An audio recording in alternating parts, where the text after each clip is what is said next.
Iran का परमाणु बम कोई हथियार नहीं है। समंदर का रास्ता ईरान की नई ताकत है। रूस के राष्ट्रपति रह चुके दिमित्री मेदवेदेव, उनका एक ट्वीट अमेरिका और इजराइल को करारा जवाब है और ईरान की नई रणनीति का खुलासा। उन्होंने अपने ट्वीट में जो लिखा है वो आज की हकीकत है। इसे ट्रंप भी स्वीकार करते हैं और नेतन्याहू भी, भले ही जुबान पर ना लाते हों।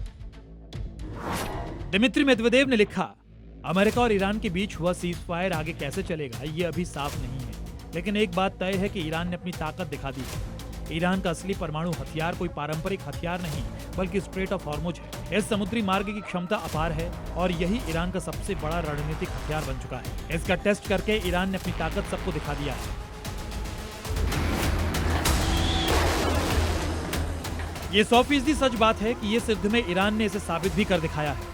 हॉर्मुज स्ट्रेट के किले को ट्रंप पूरे 40 दिन की जंग में जीत नहीं पाए। समंदर के इस रास्ते पर ईरान ने ऐसा बारूद बिछाया कि दुनिया के सबसे शक्तिशाली देश की सेना भी घबरा गई। यानी साफ है कि हॉर्मुज स्ट्रेट ईरान का नया परमाणु हथियार है, जिसका तोड़ ना इजराइल के पास है और ना ही सुपर पावर अमेरिका के पास। भले ही 14 दिन का सीज फायर हो गया हो, लेकिन हॉर्मुज स्ट्रेट को लेकर ईरान की रणनीति लाउड एंड क्लियर है। ईरान ने दो टूक कहा कि इस रास्ते से जहाजों की आवाजाही ईरान की सेना की देखरेख और उनकी अनुमति से होगी। ईरान दावा करता है कि हॉर्मुज पर उसका सार्वभौमिक नियंत्रण है। कोई भी जहाज बिना IRGC की अनुमति के नहीं गुजर सकता। बिना अनुमति वाले जहाजों को निशाना बनाकर नष्ट करने की धमकी दी गई। इतना ही नहीं, ईरान ने हॉर्मुज से गुजरने वाले जहाजों पर टोल लगाने का भी फैसला किया है। ईरान हॉर्मुज स्ट्रेट से गुजरने वाले तेल के जहाजों से हर बैरल पर $1 टैक्स लेने की योजना बना रहा है और भुगतान क्रिप्टो करेंसी में चाहता है। सीज फायर से पहले भी ईरान ने दो टूक कह रखा था कि हॉर्मुज स्ट्रेट दोस्त के लिए खुला है, दुश्मनों के लिए नहीं। यह अमेरिका और उनके सहयोगियों के लिए सीधा सीधा चैलेंज था।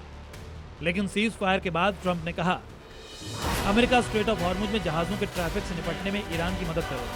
ट्रंप ने अमेरिका ईरान ज्वाइंट वेंचर का सुझाव दिया। कहा, दोनों मिलकर हॉर्मुज से गुजरने वाले जहाजों पर टोल वसूलेंगे। ट्रंप ने इसे बड़ा पैसा बताया है। ट्रंप का मकसद साफ है, वो भी व्यापार में हिस्सेदारी चाहते थे। लेकिन सीज फायर घोषणा के 24 घंटे के अंदर ही ईरान ने हॉर्मुज को फिर से बंद करके बता दिया कि हॉर्मुज पर अधिकार सिर्फ ईरान का है। लेबनान में इजराइल के हमले के बाद ईरान ने हॉर्मुज बंद करने का फैसला लिया, लेकिन ईरान के इस फैसले से ट्रंप नाराज हो गए। ट्रंप ने फिर दोहराया कि हॉर्मुज खुला और सुरक्षित रहना चाहिए, वरना बड़ा हमला हो सकता है। लेकिन ट्रंप की ऐसी धमकियों से ईरान अब डरता नहीं। पूरे युद्ध के दौरान हॉर्मुज स्ट्रेट पर कब्जा ईरान का लक्ष्य रहा है। हॉर्मुज स्ट्रेट करीब 33 किलोमीटर चौड़ा समुद्री रास्ता है। ये दुनिया के सबसे व्यस्त तेल मार्गों में से एक है। हर दिन दुनिया का 20% तेल इसी रास्ते से गुजरता है। हॉर्मुज स्ट्रेट फारस की खाड़ी को ओमान से जोड़ता है। खाड़ी देशों का तेल इसी रास्ते से बाहर जाता है। अगर यहाँ तनाव या संघर्ष होता है तो पूरी दुनिया में तेल की कीमतें बढ़ सकती हैं। इस रूट का रणनीतिक महत्व ईरान बखूबी समझता है और यही वजह है कि इस एरिया में उसने अपना बारूद तैनात कर रखा है। ट्रंप इस रास्ते को खुलवाने के लिए सहयोगी देशों से मदद भी मांग चुके हैं, लेकिन ईरान के हमले के डर से कोई भी देश आगे नहीं आया।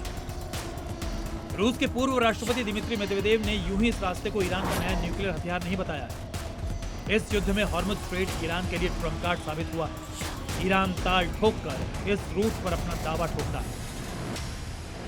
ब्यूरो रिपोर्ट, जी मीडिया।